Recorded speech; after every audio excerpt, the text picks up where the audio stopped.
అందరికీ నమస్కారం అండి. నా పేరు శ్రీదేవి. మేము వెస్ట్ గోదావరి తాడేపల్లిగూడెం నుంచి వచ్చాము. ఇక్కడ ప్రగతి రిసార్ట్‌కి మేము వచ్చి 5 డేస్ అయ్యింది.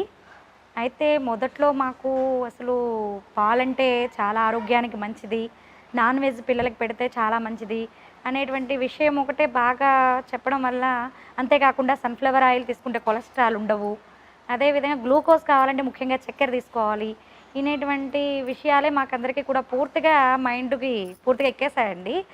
ఆ విధంగానే మేము అనుకుని కంటిన్యూ చేసాం. పిల్లల్ని కూడా అలాగే అలవాటు చేసేసాం మేము. అయినప్పటికీ ఇక్కడికొచ్చి 5 డేస్ అయింది కరెక్ట్‌గా. అసలు మన జీవన విధానం అంటే ఏమిటి? అసలు చెట్లు వల్ల మనకొచ్చేటువంటి మంచి రక్షణ ఏమిటి? అరోమా అంటే ఏమిటి అసలు? మన పూర్వీకులు ఏ విధంగా అంత ఎక్కువ ఏళ్ల పాటు జీవించడానికి ఆస్కారమైంది? వాళ్ళు వాయు భక్షణతోనే అంతకాలం ఏ విధంగా ఆరోగ్యంగా ఉన్నారు? అనేటువంటి విషయాలతో పాటు యోగా అంటే ఏమిటి? మెడిటేషన్ అంటే ఏమిటి?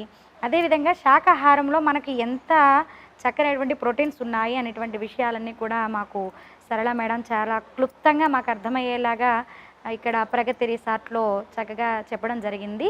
అంతేకాకుండా తృణధాన్యాలు, అవి తృణధాన్యాలు అనడం కంటే మేడం చెప్పినట్లుగా సిరిధాన్యాలు అంటవే చాలా ఉత్తమోత్తమం. ఆ విధంగా సిరిధాన్యాల వల్ల మనకొచ్చేటువంటి చక్కటి పీచు పదార్థం ఏ విధంగా వచ్చింది, దానివల్ల మన ఒంట్లో ఉండేటువంటి ఆరోగ్యం ఏ విధంగా పెరిగింది అనేటువంటి విషయాలన్నీ కూడా మాకు ఈ యొక్క 5 రోజుల్లోనే చాలా వరకు అర్థమైనవి. అమృతాహారం ప్యాకేజీ కింద మేము ఒక 5 డేస్ ఇక్కడికి వచ్చామండి. అసలు ఆ అమృతాహారం అంటే ఏమిటి, మృతాహారం అంటే ఏమిటి అనేటువంటి విషయం కూడా మాకు డివైడ్‌గా కరెక్ట్‌గా క్లియర్‌గా అర్థమయ్యే విధంగా మేడం గారైతేనేమి, అదేవిధంగా రావు గారు కూడా చాలా చక్కగా అర్థమయ్యేలా చెప్పారు. ప్రకృతి వల్ల మనకి ఎంత లాభం వస్తుంది, అసలు మనం ప్రకృతిలో ఉన్నామా లేకపోతే ప్రకృతి మనతో ఉందా అనేటువంటి విషయం కూడా క్లుప్తంగా అర్థమయ్యే రీతిలో మాకు చక్కగా వివరించి చెప్పడం జరిగింది. ముఖ్యంగా మనం ఆహారం తీసుకునే దగ్గర నుంచి, వాటర్ తీసుకునే దగ్గర నుంచి, పాలు ఎందుకు వద్దంటున్నారు అనేటువంటి విషయాలు కానీ, అసలు చక్కెర మన జీవితంలో అవసరమా అనేటువంటి విషయాలు కానీ, ఇవన్నీ కూడా మాకు అర్థమయ్యేలాగా 5 డేస్ నుంచి మాకు ఇక్కడ చక్కగా క్లాసులు చెప్పారు. అసలు మనం రోజువారీ చేయవలసినటువంటి కార్యక్రమం ఏమిటి, మెడిటేషన్ ఏ విధంగా చేయాలి, యోగా ఏ విధంగా చేయాలి, వాకింగ్ ఎంత చేస్తే మంచిది, ఒక రోజుకి ఒక గంట అయినా సరే మనం జీవన శైలిలో వాకింగ్ అనేటువంటి చాలా ముఖ్యమైనటువంటి అంశం అనేటువంటి విధానం కానివ్వండి. అంతేకాకుండా పాలు లేకుండా, ఈ పంచదార లేకుండా, ఇవి లేకుండా కూడా మనం ఏ విధంగా ఆరోగ్యంగా ఉంటాం, అసలు అవి తీసుకుంటే ఎంత నష్టం జరుగుతుంది అనేటువంటి విషయాలన్నీ కూడా ఈ 5 రోజుల్లోనే మేము చాలా వరకు నేర్చుకున్నాము. అసలు మా ఇంట్లో అయితే ఎక్కువగా ఒక రోజుకి మాకు 1.5 లీటర్ పాలు అవుతాయండి. అలాగనే ముఖ్యంగా పిల్లలకి ఎగ్గు మంచిదని చెప్పేసి ఎగ్గు పెడుతూ ఉంటాము. అంతేకాకుండా సన్‌ఫ్లవర్ ఆయిల్, ఇదే కొలెస్ట్రాల్ పోతాయని సన్‌ఫ్లవర్ ఆయిలు, ఆలివ్ ఆయిలు, అలాగనే మినరల్ వాటర్, ఇటువంటివన్నీ కూడా మనకి తెలియకుండానే మనం చాలా వరకు కూడా తప్పుడు ప్రదేశంలో అంటే తప్పుడు నిర్ణయాలు తీసుకుని మన ఆరోగ్యాన్ని మనమే చేజేతులారా పాడు చేసుకున్నాం అనేటువంటి విషయాలన్నీ కూడా మాకు ఇక్కడికి వచ్చిన తర్వాత తెలిసినవి. పెద్దవాళ్ళు ఏ విధంగా ఆరోగ్యంగా ఉన్నారు, ఎంత ఆరోగ్యంగా ఉండడం అసలు దేనివల్ల సాధ్యమైంది, అసలు వైట్ రైస్ తీసుకోవడం వల్ల అంటే వరి బియ్యం తీసుకోవడం వల్ల మనకి ఎంత నష్టం జరుగుతుంది, గోధుమలు తీసుకోవడం వల్ల ఎంత నష్టం జరుగుతుంది అనేటువంటి విషయాలన్నీ కూడా మాకు బాగా అర్థమయ్యేలా చెప్పారు. ఈ వైట్ రైస్లో ఉండేటువంటి గ్లూకోజ్ శాతం ఎక్కువ అవడం వల్ల అది అధిక రక్తపోటుకి కారణమయ్యి దానివల్ల మనకి ఎన్ని సమస్యలు వస్తున్నాయి. అదేవిధంగా గోధుమలే మనకి ముఖ్యమైన ఆహారం అనుకుంటున్నాం మనం.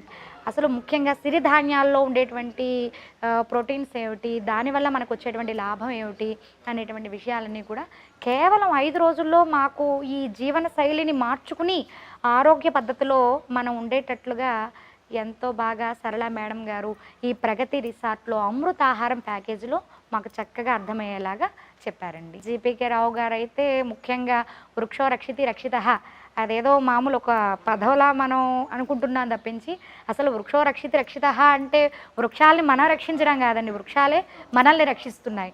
వృక్షం లేకపోతే అసలు మనం లేము అనేటువంటిదంతా కూడా క్లియర్గా మాకు అర్థమయ్యే రీతిలో జీబీకే రావు గారు చాలా చక్కగా చెప్పారు.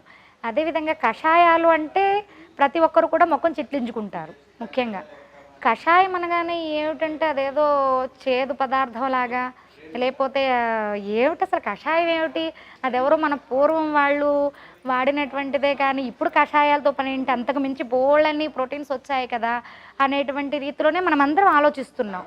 అసలు పిల్లలైతే కషాయం అంటేనే మొహం చిట్లించేసుకుంటారు. పిల్లలు ఏమిటి పెద్దవాళ్ళు కూడా అలాగే చేస్తున్నారు. కానీ కషాయం అంటే అసలు ఏమిటి? దాన్ని కషాయం అంటాం కంటే హెర్బల్ టీ అనడం చాలా ఉత్తమోత్తమం. కషాయం అంటే బాగా దాన్ని మరగ కాచి అది ఆఫ్ అయిన తర్వాత దాన్ని ఏదో కష్టంగా ఏదో ఒక తినకూడనటువంటి పదార్థం తీసుకున్నట్టుగా ఫీల్ అయిపోయి తాగుతారా అనుకునేవాళ్ళం. అది మనకు అసలు మనం ఎప్పుడు తాగలేదు, మనం అలా అనుకుంటూనే జీవిస్తున్నాం. కానీ కషాయం అంటే అలా కాదు, చాలా బాగుంటుంది. తులసి కషాయం వల్ల ఎన్ని ప్రయోజనాలు ఉన్నాయి, రావి కషాయం మనకి దగ్గరలో దొరికేటువంటి బొప్పాయి వల్ల బొప్పాయి ఆకులు మనం ఎందుకు పనికిరామనుకుంటాం, కానీ వాటి కషాయం ద్వారా ప్లేట్లెట్స్ పడిపోయాయి అనగానే చాలామంది చాలా భయానికి గురవుతూ ఉంటారు. హాస్పిటల్లో ఉండి అమ్మో ప్లేట్లెట్స్ పడిపోయాయట ఇంకా వాడు బతకడేమో అనేటువంటి స్థితిలో కూడా చాలామంది భ్రమపడుతూ ఉంటారు. కానీ కేవలం మన దగ్గరలో ఉండేటువంటి బొప్పాయి ఆకులో ప్లేట్లెట్స్ పెరిగేటువంటి పోషణ శక్తి ఉంది అనేటువంటి విషయాలు కానివ్వండి. ఉదయం మనం ఈ టీ టైంలో హెర్బల్ టీ టైప్లో తులసి యొక్క కషాయాన్ని కానివ్వండి, అలాగనే పుదీనా, అలాగే కొత్తిమీర, ఇలా మనకి ఇంట్లో ఉండేటువంటివి కూడా జీలకర్ర కానివ్వండి, వాము కానివ్వండి, ఇవన్నీ కషాయాలు ఏ విధంగా తయారు చేసుకోవచ్చు. ఒక 4 మినిట్స్లో చక్కగా మన కషాయం తయారైపోతుంది. ఇంకో 2 మినిట్స్ అలా చల్లార్పుని గోరువెచ్చగా చక్కగా టీ తీసుకునేటట్లుగా మనం హెర్బల్ టీ అంటే ఇది బెటర్. కషాయం అనేటువంటి పేరు తీసేసి హెర్బల్ టీ అంటే ఉత్తమోత్తం. అటువంటి కషాయాలన్నీ కూడా మనం ఎలా తయారు చేసుకోవచ్చు, ఎలా ఇంట్లోనే మనం ఆరోగ్యాన్ని పెంపొందించుకోవచ్చు, జీర్ణ వ్యవస్థ ఏ విధంగా మెరుగుపరచుకోవచ్చు అనేటువంటి విషయాలన్నీ కూడా మాకు ఈ 5 రోజుల్లో చాలా బాగా రావు గారు అర్థమయ్యే విధంగా చెప్పారు. డాక్టర్ సరళ గారు కూడా మాతో పాటుగా ఒక ఫ్రెండ్గా, ఫ్యామిలీ ఫ్రెండ్గా, మా ఇంట్లో ఒక సభ్యురాలుగా, ఒక సిస్టర్గా చెప్పాలంటే అంత చక్కగా అర్థమయ్యే విధంగా ఇక్కడ మాకు చాలా చక్కగా క్లాసులు ఇచ్చారండి. ఒక్కసారి మనం ప్రగతి రిసార్ట్కి వెళితే మన జీవన శైలి మొత్తం మారిపోతుంది.